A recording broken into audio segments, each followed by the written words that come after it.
پیغمبر آدم علیہ السلام کو سب سے پہلے دنیا میں بھیجا گیا اور ان کو ابو البشر یعنی سارے انسانوں کے پتا کہا جاتا ہے۔ ہم سب انہی کی اولاد ہیں، اسی لیے انسان کو آدمی کہا جاتا ہے۔ جب کچھ بھی نہیں تھا تب صرف اور صرف اللہ پاک کی ذات مبارک تھی۔ پھر اللہ تعالیٰ نے پانی کو بنایا اور پانی کے اوپر اپنا عرش بنایا۔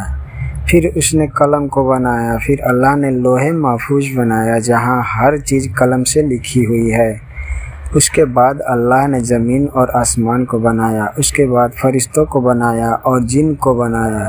اس کے بعد 6 دنوں میں پوری دنیا بنائے۔ اللہ تعالیٰ نے فرشتوں کو نور سے، جنوں کو آگ سے اور انسان کو مٹی سے پیدا کیے۔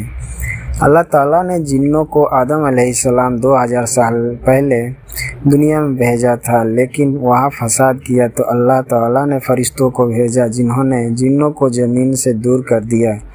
ان جنوں میں عزازیل بھی تھا جو اللہ تعالیٰ کا عبادت گزار بندہ تھا، تو فرشتے اسے اپنے ساتھ لے آئے، جو بعد میں اپنے تکبر اور نافرمانی کی وجہ سے ابلیس کہلایا، یعنی سخت مایوس، کیونکہ وہ ہمیشہ کے لیے اللہ تعالیٰ کی رحمت سے مایوس۔ پھر اللہ نے حضرت آدم کی پیدائش کا ارادہ فرمایا اور فرشتوں سے کہا کہ میں زمین میں خلیفہ بنانے والا ہوں۔ تو فرشتوں نے کہا کہ آپ کیوں انسان کو بنانا چاہتے ہیں جبکہ ہم تو موجود ہیں جو دن رات آپ کی حمد اور تسبیح کرتے ہیں۔ یہ انسان بھی جنوں طرح ہے، زمین میں جا کر فساد کریں گے اور ایک دوسرے کا خون بہائیں گے۔ اللہ تعالیٰ نے کہا جو میں جانتا ہوں وہ تم نہیں جانتے، یعنی اللہ تعالیٰ انہیں کیوں بنا رہے ہیں اور یہ اللہ کو پتہ تھا۔ اللہ تعالیٰ نے زمین سے مٹی منگوائی تو فرشتے پوری دنیا سے تھوڑی تھوڑی مٹی لے آئے۔ مٹی تھوڑی کالی، تھوڑی لال، تھوڑی بھوری تھی، اس لیے انسان کی شکل ہر طرح کی ہے۔ پھر اللہ تعالیٰ نے اپنے ہاتھوں سے پیغمبر آدم علیہ السلام کو بنایا اور 40 دنوں کے لیے چھوڑ دیا۔ کسی روایت میں 40 سال آتا ہے۔ فرشتے اسے دیکھنے کے لیے آتے تھے۔ ابلیس بھی اپنے پیر سے اس پتلے کو ٹھوکر مارتا اور کہتا میں تجھ پر غالب آ گیا تو تجھے ہلاک کر دوں گا، اور اگر تو میرا حاکم بن گیا تو میں تیری نافرمانی کروں گا۔ ایک بار ابلیس مردود نے بغض و کینے میں آ کر حضرت آدم علیہ السلام کے پتلے پر تھوک حضرت آدم علیہ السلام کی مبارک ناک پر پڑی۔ اللہ تعالیٰ نے جبرائیل علیہ السلام کو حکم دیا کہ اس جگہ سے اتنی مٹی نکال کر اس مٹی کا کتا بنا دو، تو اس شیطانی تھوک سے مٹی کا کتا بنا دیا گیا۔ یہ کتا آدمی سے مانوس ہے، چونکہ مٹی حضرت آدم علیہ السلام کی ہے اور گندا اس لیے ہے کہ تھوک شیطان کی ہے۔ رات کو جاگتا اس لیے ہے کہ ہاتھ اسے جبرائیل علیہ السلام کے لگے ہیں۔ جب وہ مٹی مضبوط ہو گئی اور سوکھ کر ٹھیکرے کی طرح آواز کرنے لگی، اور جب آدم علیہ السلام کا پتلا پکا ہو گیا تو اللہ تعالیٰ نے اس میں روح پھونکنے کا ارادہ فرمایا۔ اللہ تعالیٰ نے حکم دیا کہ جیسے ہی میں آدم علیہ السلام میں روح پھونکوں تم سب سجدہ کرنا۔ یہ سجدہ تعظیم تھا۔ اس سجدے کا حکم اللہ تعالیٰ نے اس لیے دیا کہ سب کو پتہ چل جائے کہ آدم علیہ السلام کی حیثیت فرشتوں اور جنوں سے زیادہ ہے۔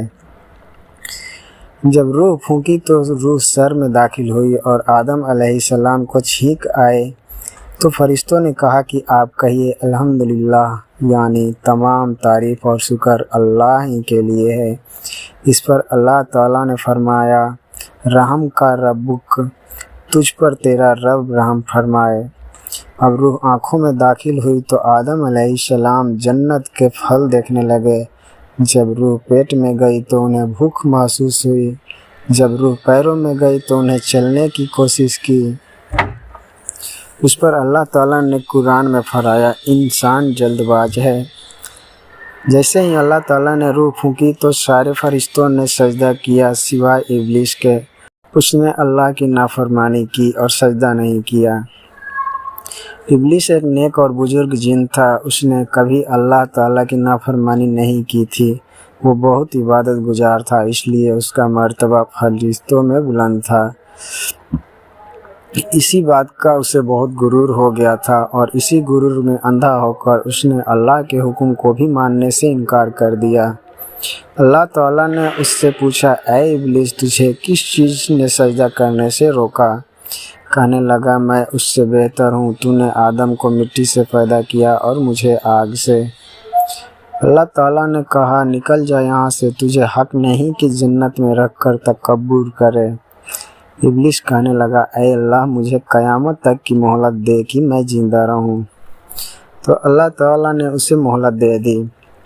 جب مہلت مل گئی تو اپنی غلطی ماننے کی بجائے اللہ تعالیٰ سے کہنے لگا کہ میں قسم کھاتا ہوں، میں آدم کی اولاد کو گمراہ کروں گا، میں تیرے صراط مستقیم پر بیٹھ جاؤں گا، پھر ان کے آگے سے، پیچھے سے، دائیں سے، بائیں سے آؤں گا اور انہیں بہکاؤں گا۔ آپ ان کی اکثریت کو یعنی زیادہ تر کو شکر گزار نہیں پائیں گے۔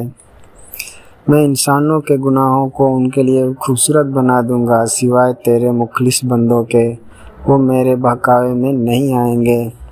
اس پر اللہ تعالیٰ نے اس سے کہا، تو نکل جا یہاں سے، آدم کی اولاد میں سے جو تیرا کہا مانیں گے اور تیرے ساتھ چلیں گے، میں تجھے اور ان کو سب کو جہنم سے بھر دوں گا۔ جو گمراہ ہوں گے، تیری پیروی کریں گے، یعنی تیرے قدموں پر چلیں گے، ان کے وعدے کی جگہ جہنم ہوگی، لیکن میرے مخلص بندوں پر تیرا زور نہیں چلے گا۔ اللہ تعالیٰ کے علم اور حکمت کا بھی یہی تقاضا تھا کہ اولاد آدم کی آزمائش کی جائے، لہٰذا اسے لمبی عمر عطا کی اور ساتھ میں وہ سامان بھی عطا کیا گیا جو نسل آدم کو گمراہ کرنے کے لیے چاہیے تھے۔ پھر اللہ تعالیٰ نے آدم علیہ السلام کو علم عطا کیا اور تمام چیزوں کے نام سکھائے۔ قرآن پاک میں سورہ البقرہ آیت 31 میں ہے کہ اور اللہ تعالیٰ نے آدم علیہ السلام کو تمام نام سکھائے۔ اللہ تعالیٰ نے آدم علیہ السلام کو ہر چیز کا نام سکھایا، تمام چھوٹی اور بڑی چیزوں کے نام، ذاتی اور صفاتی دونوں طرح کے نام سکھائے اور تمام کاموں کے نام سکھائے۔ پھر اللہ تعالیٰ نے ان کی پیٹھ پر ہاتھ پھیرا تو قیامت تک جتنے بھی انسان پیدا ہونے والے ہیں سب کی روحیں نکل آئیں، اور اللہ نے سب سے کہا کہ کیا میں تمہارا رب نہیں؟ سب نے کہا کہ آپ ہمارے رب ہیں۔ سب نے صرف حق اللہ کی عبادت کا وعدہ کیا، اسے وعدہ الست کہا جاتا ہے۔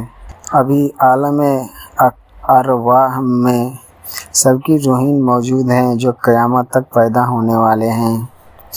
آدم علیہ السلام کو پیدا کر کے ان سے کہا کہ جا کر فرشتوں کو سلام کرو۔ انہوں نے فرشتوں سے السلام علیکم کہا، یعنی سلامتی ہو آپ سب پر۔ اس کے بدلے میں فرشتوں نے کہا وعلیکم السلام ورحمۃ اللہ، یعنی آپ پر بھی سلامتی ہو اور اللہ کی رحمت ہو۔ اس پر اللہ تعالیٰ نے آدم علیہ السلام سے کہا، یہ تمہاری اولاد کو ایک دوسرے کے لیے تحفہ اور ہدیہ ہے۔ اب اللہ نے فرشتوں کے سامنے دنیا کی کچھ چیزیں پیش کی اور ان کے نام پوچھے۔ فرشتے نہیں جانتے تھے۔ انہوں نے کہا، اے اللہ، ہمیں علم نہیں، ہمیں تو صرف اتنا ہی پتہ ہے جتنا علم آپ نے ہمیں دیا ہے۔ پھر انہی چیزوں کے نام آدم علیہ السلام سے پوچھے تو انہوں نے سب کے نام بتا دیے۔ اس پر اللہ تعالیٰ نے فرمایا، کیا میں نے نہیں کہا تھا کہ مجھے زمین اور آسمان کی ہر چیز کا علم ہے؟ جو تم ظاہر کرتے ہو اور جو تم چھپاتے ہو وہ سب میں جانتا ہوں۔ اب آدم علیہ السلام کو جنت کا لباس پہنایا گیا اور جنت میں رہنے کو کہا گیا۔